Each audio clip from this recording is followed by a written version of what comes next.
मैं इस मौके पर सबसे पहले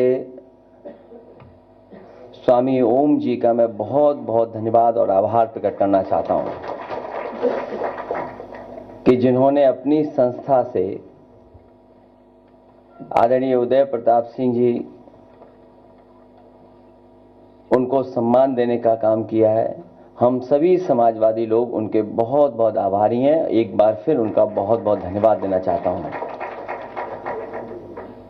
आदरणीय उदय प्रताप सिंह जी को और उनके परिचय को, उनके बारे में जानकारी हम सबको है। यहाँ जितने हमारे पत्रकार साथी हैं, समाजवादी साथी हैं, उन्होंने जहां पार्टी के कई कार्यक्रमों में सुनने का भी मौका मिला होगा और बहुत सारे महत्वपूर्ण जो कवि सम्मेलन हुए हैं उनमें भी सुनने का मौका मिला होगा। इधर जो समय बदला है और जो YouTube, सोशल मीडिया आया है, उसके माध्यम से भी बहुत सारे साथियों को आदरणीय उदय प्रताप सिंह जी की बहुत पुरानी कविता, बहुत पुराने कवि सम्मेलन भी सुनने को मिले होंगे।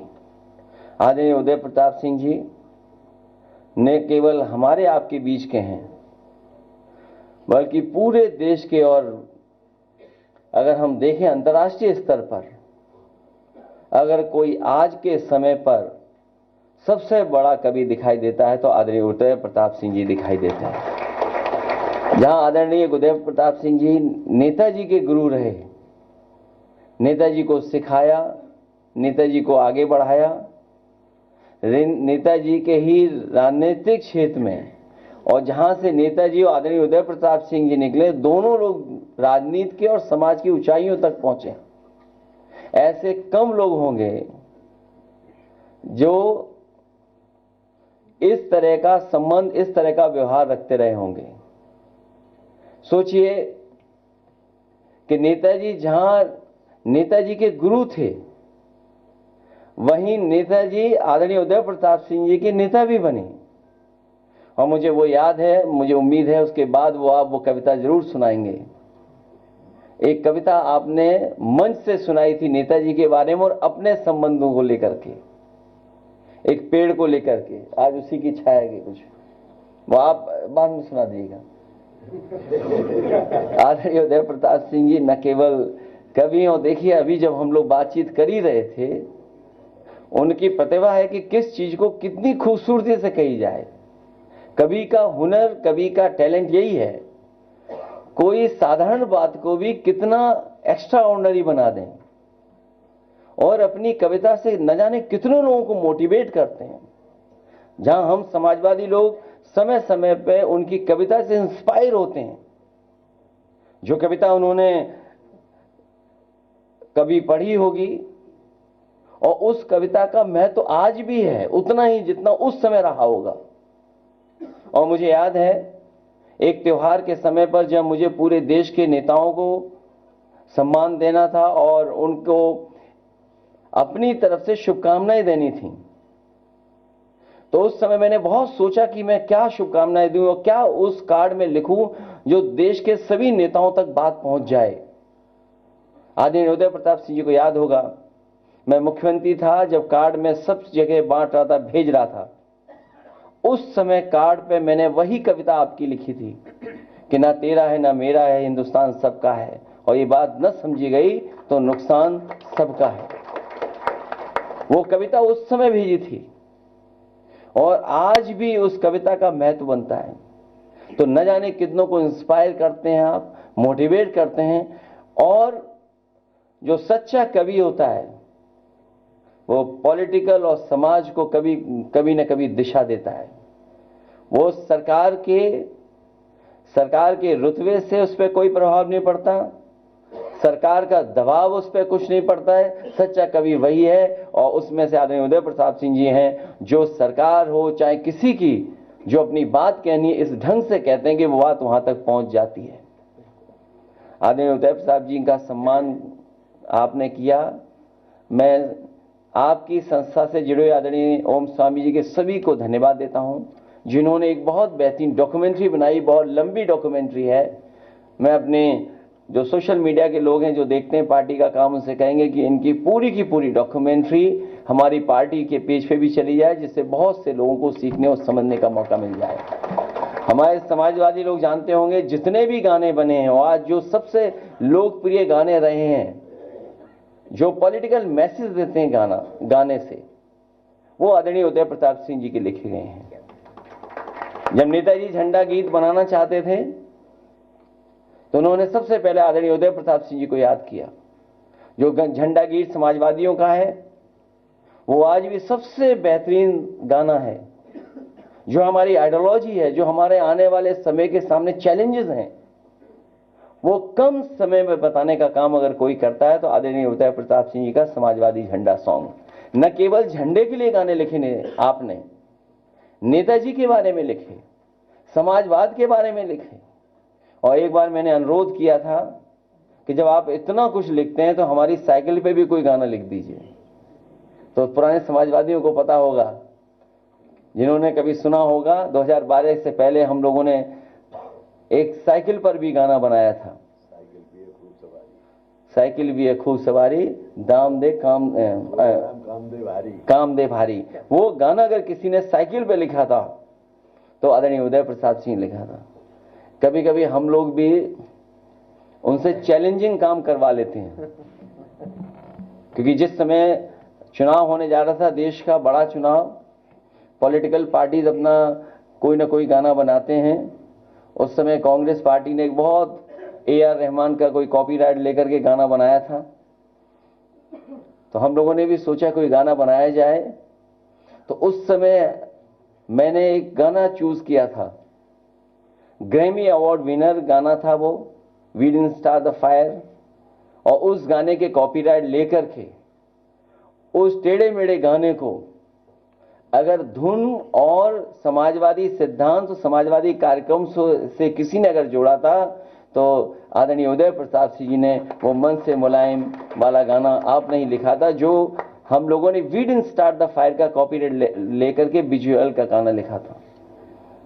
तो एक तो प्रोग्रेसिव है, इंस्पायर करते हैं, मोटिवेट करते हैं, और जो भी चैलेंजेस हैं अगर हम लोग कभी उनसे राय मशवरा लेना चाहें तो उन चैलेंजेस को कैसे पूरा किया जाए उसके लिए भी हमारे ये मददगार बनते हैं। आदरणीय उदय प्रताप सिंह जी का स्वास्थ्य बेहतर रहे, इसी तरह हम लोग को गाइड करते रहें। जिस तरीके से इन्होंने हमेशा पार्टी को, नेताजी को, हम लोगों को रास्ता दिखाया है, उसी तरीके से हम लोगों को भी और आशीर्वाद देते रहें, यही हमारी कामना है। इन्हीं शब्दों के साथ आपने जो सम्मान प्राप्त किए हैं, बहुत सम्मान प्राप्त किए हैं, हम लोगों को कभी मौका मिलेगा तो और इससे भी बड़ा सम्मान देने का काम हम लोग करेंगे। और सम्मान इसलिए देते हैं कि बहुत सारे लोग इंस्पायर होते हैं उन चीज़ों से, लोगों को सीखने का मौका मिलता है, लोग प्रेरणा लेते हैं। इसलिए आपका सम्मान हम लोग जब कभी मौका मिलेगा भविष्य में करेंगे। इन्हीं शब्दों के साथ आपका मैं धन्यवाद देता हूं, क्योंकि आप लोकसभा में भी सांसद रहे हैं मैनपुरी से, जहां से नेताजी सांसद रहे। इसलिए हमारे आप परिवार के सदस्य हैं, कभी तो हैं ही, लेकिन हमारे परिवार के सबसे बुजुर्ग सदस्य हैं आप। मैं आपका बहुत बहुत स्वागत और बहुत बहुत बधाई देता हूँ। बहुत बहुत धन्यवाद माननीय सांसद जी और राष्ट्रीय अध्यक्ष समाजवादी पार्टी। और कार्यक्रम के समापन की औपचारिकता के लिए अब हम धन्यवाद ज्ञापन के लिए, खत्म नहीं हुआ ये, बिना उसके खत्म नहीं करेंगे जी। अभी रुक जाओ। मेरे पत्रकार साथी, हाँ, बहुत जल्दी बजट आने वाला है और बहुत सारी बातें उसमें साफ हो जाएंगी। ये बात हम लोग लगातार कहते रहे हैं कि जो भारतीय जनता पार्टी ने इन्वेस्टमेंट मीट की थी, इन्वेस्टमेंट मीट के बाद जो MOU साइन हुए, MOU साइन के बाद कोई भी इंडस्ट्रियल पॉलिसी ऐसी नहीं बनाई उन्होंने जिससे कि यहां पर इन्वेस्टमेंट होता। और उसका परिणाम ये है कि अगर आप वेबसाइट पे भी जाना चाहोगे सरकार की, तो आपको कोई भी इंफॉर्मेशन उसकी नहीं मिलेगी। जब आपने कोई इंडस्ट्रियल पॉलिसी नहीं बनाई, बजट में कोई चीजें शामिल नहीं की, तो इसका मतलब आप खुद स्वीकार कर रहे हैं कि इन्वेस्टमेंट आपके नहीं आया है। और ये भारतीय जनता पार्टी के लोग तो वो लोग हैं जो लगातार आंकड़ों में भी झूठ बोलते हैं। कुंभ में जो हमारी जानकारी है, अभी तक 60 करोड़ लोग स्नान कर चुके होंगे, लेकिन सरकार बता नहीं रही है। सरकार जानबूझ करके आंकड़े इसलिए कम बता रही है कि कल को एडमिनिस्ट्रेटिव या मैनेजमेंट की कोई स्टडी करना चाहेगा तो जो इनका फेलियर रहा है, जो इनका मिसमैनेजमेंट रहा है, उसकी जानकारी हो जाएगी। ये कुंभ का मिसमैनेजमेंट की स्टडी ना हो, इसीलिए जानबूझ करके गिनती कम बता रहे हैं। हमारा सरकार से अपील है कि बहुत सारे बुजुर्ग 65 साल से ऊपर, 70 साल से ऊपर, वो लोग स्नान नहीं कर पाए। वो स्नान करना चाहते हैं, पुण्य और इस तरह के धार्मिक कार्यक्रमों में शामिल होना चाहते हैं। तो मेरी सरकार से यही अपील है कि एक समय पर 75 दिन का होता था ये कुंभ। सम्राट हर्षवर्धन के समय पर जो कुंभ का आयोजन होता था बहुत लंबा होता था। उस समय जहां दूर दूर से लोग, हर धर्म के लोग आकर के उस कुंभ में शामिल होते थे, स्नान करते थे और दान कर करके भी जाते थे।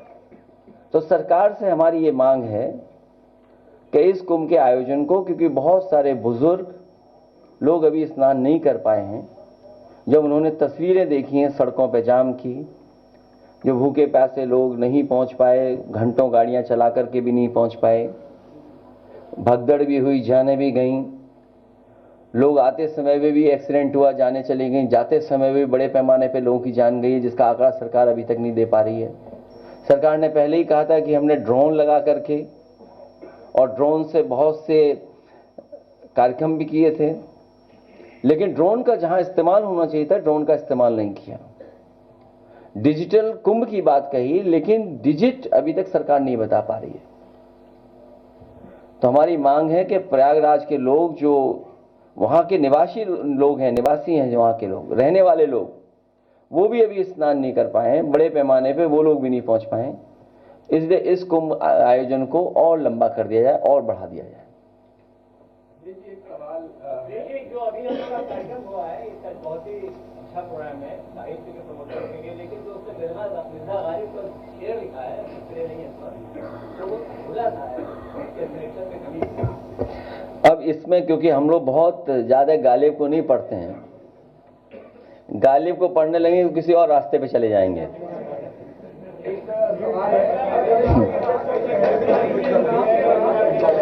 मुझे या मेरे साथी जो सवाल पूछ रहे हैं, नहीं ठीक है, कोई बात नहीं, अपना ठीक कर देना।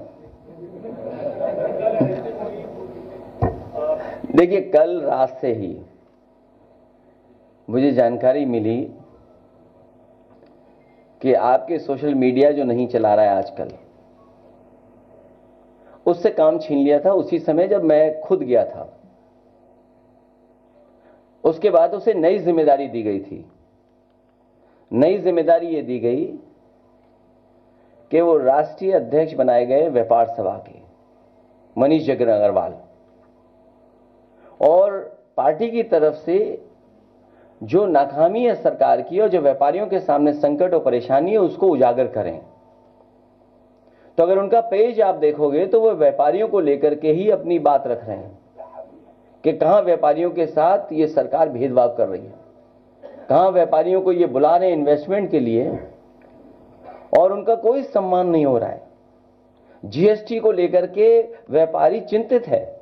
जब तक वो जीएसटी को समझ पाता है व्यापारी, तब तक सरकार उस जीएसटी को लेने का तरीका बदल देती है, और जीएसटी की वजह से और सरकार की मुनाफाखोरी की वजह से और सरकार के जो इलेक्टोरल बॉन्ड की वजह से हमें और आपको महंगाई का सामना करना पड़ रहा है।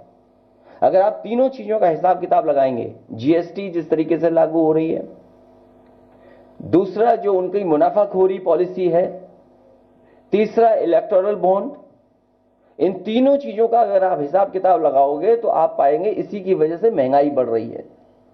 इन सवालों को लगातार राष्ट्रीय अध्यक्ष व्यापार सभा के उठा रहे थे, लेकिन पता नहीं सरकार को क्या परेशानी है हमारे समाजवादी मीडिया सेल से। और ये पहली बार नहीं हुआ है, पिछली बार भी हुआ था जब हम लोगों को जाना पड़ा था पुलिस भवन में। ये बीजेपी के लोग पूरी पुलिस को बीजेपी का बना दिया है।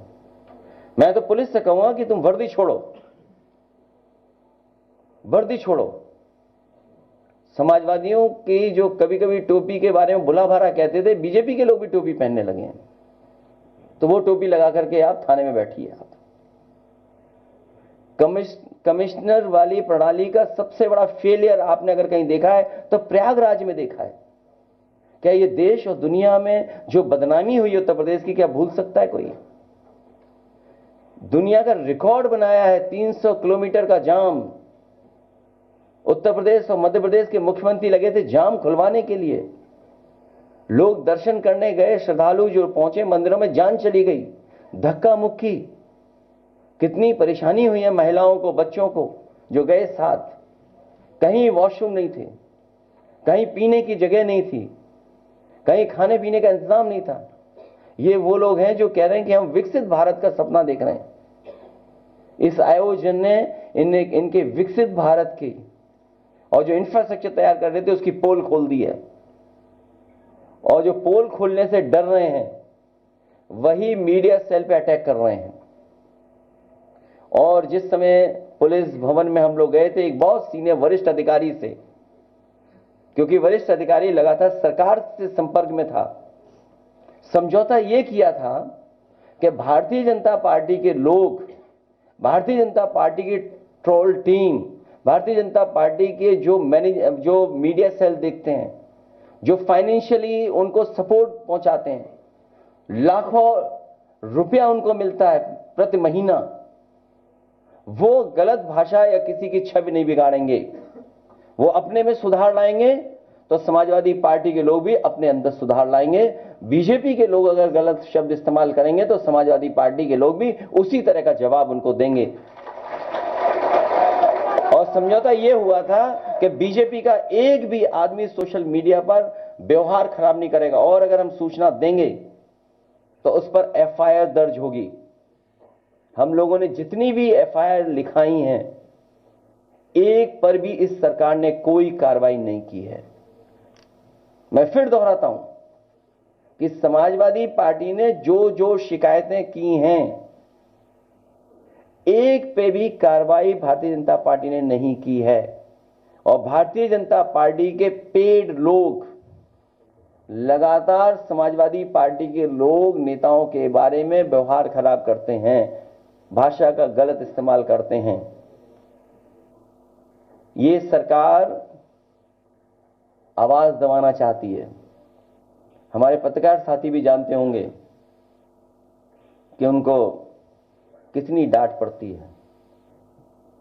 एक पत्रकार साथी मुझसे एयरपोर्ट में टकरा गया, बड़े प्रतिष्ठित चैनल हैं, उसको भी अभी तक डिजिट नहीं पता है, अभी तक डिजिट नहीं पता है।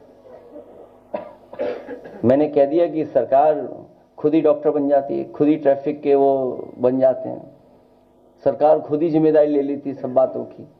सरकार के मुखिया सुना है, उसको बहुत डांट पड़ी। आप मुझसे बेहतर जानते होंगे कि आपकी परेशानी क्या है, क्योंकि सब चैनल कैपिटलिस्ट लोगों के हाथ में चले गए। कोरोना कोविड के टाइम्स के बाद से आपका वेतन नहीं बढ़ा है। ये परेशानी हम लोग जानते हैं आपकी। अगर आप भी सच दिखाओगे तो आपको भी बहुत परेशानी तकलीफ का सामना करना पड़ेगा। और एक हमारा चैनल साथी लगातार, जो सरकार को पता नहीं क्या है, अगर विपक्ष ये जानकारी दे रहा है, ये हमारा पॉजिटिव एटीट्यूड है कि आपके मिसमैनेजमेंट की बात हम बता रहे हैं। अगर हम उनको जानकारी दें उसमें भी परेशानी है उनको। अगर बताएं कि ये कमी रह गई है तो परेशानी है। आपने कहा था 100 करोड़ लोगों का हमारे पास इंतजाम है, वो सब रिकॉर्डेड है। आज के समय पर कोई भी चीज आप छिपा नहीं सकते हैं। आपने कहा वो रिकॉर्डेड थी। सोचिए 100 करोड़ का आपने इंतजाम किया हो और आप पे कुछ करोड़ संभाले नहीं गए। कितनी बड़ी घटना हो गई। आज भी सूची नहीं है, आज भी नाम नहीं है। जो लोग खोए हैं उनकी भी जानकारी नहीं है। चैनल्स में दबाव बनाया जा रहा है कि खबर नहीं चलाएंगे, आप न्यूज नहीं चलाएंगे। ऐसी खोया पाया केंद्र नहीं मिल रहा है लोगों को। सोचिए आप, संत गुरु संत जितने महापुरुष लोग आए थे, ये हमारे धरती के देव हैं जो आए थे कुंभ में। उनसे रौनक बढ़ती है, शोभा बढ़ती है कुंभ की। उनके प्रति क्या व्यवहार है अगर सच बोल दिया किसी ने तो। और जितनी गंदगी, जितना कुछ मिसमैनेजमेंट देखा, शायद ऐसा कुंभ में कभी नहीं हुआ। ये भारतीय जनता पार्टी ये प्रयास कर रही है कि कुंभ भी यही लेकर के आए, कुंभ का आयोजन भी यही कर रहे हैं। पहले कभी कुंभ भी नहीं होता था, सोचिए आप। और 144 साल वाली बात, कोई भी जो साइंटिफिक चीजों को समझता होगा, एस्ट्रोनॉमी की जिसके पास जानकारी होगी, कभी स्वीकार नहीं कर सकता है। वो भी फर्जी कहानी थी इनकी। आज के समय पर तो आप झूठ बोल रहे हैं, आप आज के समय पर धोखा दे रहे हैं। आप अपनी इमेज चमकाने के लिए, सोचिए आप, इमेज चमकाने के लिए। दुनिया में वो भी घटना हुई एक साइंटिस्ट के साथ, अगर जान चली गई, किसी धार्मिक संस्था ने जान ले ली, सजा सुना दी। जब उस धार्मिक स्थान को यह पता लगा कि ये साइंटिस्ट सही था, 400 साल बाद माफी मांगी थी। क्या ये सरकार माफी मांगेगी इस बात को लेकर के? क्योंकि हर कुंभ 144 साल बाद होता है। जो नक्षत्र, जो प्लैनेट्स की जो पोजीशनिंग है, वो हमेशा सेम होती है। और ना जाने कब से हो रहा है कुंभ, क्योंकि इनके पास मशीनरी, अगर आप कोई बात कहोगे तो इनके पास मशीनरी है, वो इस्तेमाल करते हैं मशीनरी का। हम लोग तो केवल सावधान कर रहे हैं, ये लोग रहेंगे तो देश बर्बाद हो जाएगा। केवल यूपी का बजट नहीं, दिल्ली का भी बजट ऐसे ही निकल गया, मायूसी दे करके चला गया। जब उन्हें पता लगा कि मायूसी आ रही है, इससे कोई जनता को लाभ नहीं पहुंचा, तो सोचिए कौन सा बिल लेके आए, वक्फ का बिल लेके आए, जिससे जनता का ध्यान हटा दें। क्या मिला बजट से? यूपी को क्या मिला, सोचिए आप। इस सरकार का भी ये सेकंड लास्ट बजट है, और 40 लाख करोड़ का हिसाब ही नहीं दे रहे हैं, वो वेबसाइट ही बंद है। 40 लाख करोड़ के जो एमओयू कोई देखना चाहे तो वेबसाइट ही बंद है उसकी, कि इन्वेस्टमेंट क्या क्या आया है। हमारे मुख्यमंत्री जी को अधिकारी बेवकूफ बना रहे हैं, उसके लिए बहुत बहुत बधाई उनको। एक सवाल है कि जिस महाकुंभ की चर्चा हो रही है, आपके दौर में भी महाकुंभ का आयोजन हुआ, आजम खां का चर्चा हो रहा है, क्या आजम खां को छुड़ाने के लिए जेल से पार्टी क्या प्रबंध है? देखिए, आदरणीय आजम खां साहब के साथ और जो कुंभ की बात आपने की है, उस समय जावेद उस्मानी चीफ सेक्रेटरी थे, अहमद हसन साहब हमारे मंत्री थे स्वास्थ्य विभाग के, आदरणीय आजम खां साहब नगर विकास मंत्री थे, और सरकार समाजवादियों की थी। मैं तीनों और उस समय के जितने भी अधिकारी काम करे उन सबको धन्यवाद देता हूं मैं। और जब अधिकारियों को पोस्ट करने की बात आई तो अधिकारियों को मैंने खुद बुलाया था, और मैंने कहा कि आप संकोच मत करना साधु संतों का सम्मान करने में। साधु संत जो बात कहें उनका स्वीकार करना, और किसी भी तरह अगर आशीर्वाद भी लेना पड़े तो आप लोग आशीर्वाद लेना, उनको सम्मान देना। और उसका परिणाम यह हुआ कि पूरे कुंभ में कहीं किसी साधु संत की कोई शिकायत नहीं रही। जहां आजम खां साहब ने काम किया, वहीं अहमद हसन साहब, कोई साधु संत ऐसा नहीं बचा जिससे व्यक्तिगत ना मिल रहे हों। और मैंने उनसे कहा था कि आप जो साधु संत उसमें कहें उनकी बात तुम खुद स्वीकार कर लेना। और मेला अधिकारी को मैंने कहा कि जो ये कहेंगे वो आपको काम करना पड़ेगा। उसका परिणाम है कि कुंभ में कहीं शिकायत नहीं हुई।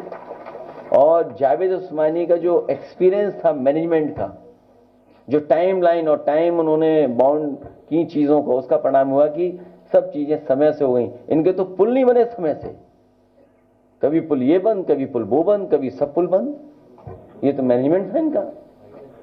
सोचिए आप तो गए होंगे, नहीं गए मैं कुंभ में? हाँ, आप तो नहीं जा पाए होंगे, उसका कारण दूसरा है। लेकिन सम्राट हर्षवर्धन के समय पर किसी पे पाबंदी नहीं थी। सम्राट हर्षवर्धन के समय पे जो कुंभ होता था उसमें सबको बुलाया जाता था, सब जाते थे, धर्म के लोग जाते थे, दूसरे धर्मों के लोग जाते थे, इसीलिए वो कुंभ था। और दान करके जाते थे, वो आखिरी में सब कुछ दान करके चले जाते थे, अपने कपड़े भी दान कर जाते थे, और साधारण कपड़ा पहन करके वो जाते थे कन्नौज वापस। बताओ इन्होंने क्या ध्यान दिया? इतनी बार डुबकी मारी। कोई दान किया हो तो बता दो, किसी सुनने में आया तो बता दो। मैं भारत सरकार से कई बार कह चुका हूं, स्नान और दान दो महत्वपूर्ण हैं। पुण्य और वो अलग चीजें हैं, वो भी हैं उससे जुड़ी हुई, बहुत सी और परंपराएं जुड़ी हैं कुंभ से। लेकिन मैं भारत सरकार से कहूंगा कि जो अकबर का किला है वो उत्तर प्रदेश सरकार को दान दे दें, क्योंकि बड़े पैमाने पे जगह है वहां पर। बट वृक्ष वहीं पर है जो नेताजी ने कभी खुलवाया था। जहां सरस्वती को देखना है वो कुआं भी वहीं पर है। तो अगर कभी इमरजेंसी में इस तरह की व्यवस्था की जरूरत पड़ेगी, क्योंकि आप रिवर बेड पर कोई भी कंस्ट्रक्शन नहीं कर सकते हैं। जो ब्यूटी है कुंभ की वो यही है कि कन्वर्जेंस ऑफ रिवर, जो कन्वर्जेंस ऑफ रिवर है वो ब्यूटी है उस कुंभ की। कभी धाराएं 3 धारा में मिलता है, 2 धारा में, अलग धारा से, क्योंकि जो कन्वर्जेंस है वो हमेशा अलग हुआ है कुंभ में। अब सरकार को कन्वर्जेंस का ही नहीं पता होगा, पता होगा चाहिए। अब आप सोच लीजिए, फिर उनसे कुंभ करवा रहे हो आप। इसलिए सरकार को दान देना चाहिए अकबर का किला। और इस समय भी अगर फौज का सहयोग लिया जाता तो व्यवस्था इतनी गड़बड़ नहीं होती। पूरी फौज वहां पर है, पूरा एरिया वहां पर अकबर किले का। अगर इमरजेंसी में गरीबों को वहां बैठा देते, रुका देते रात भर, तो बहुत सारी मस्जिदों में बहुत सारे मुसलमान भाइयों को मैं धन्यवाद देता हूं कि उन्होंने अपने घर में रुकाया, खाना खिलाया और उनका पूरा इंतजाम किया। आप प्रयागराज में पता कर लीजिए। एक चीज कुंभ में हमने भी सीखी इस बार, वो आपको भी सीखना चाहिए, कपड़े पहन करके स्नान करना। मैं आपका बहुत बहुत धन्यवाद देता हूं। अब नहीं, अब खत्म होगी बात। अच्छा ठीक है।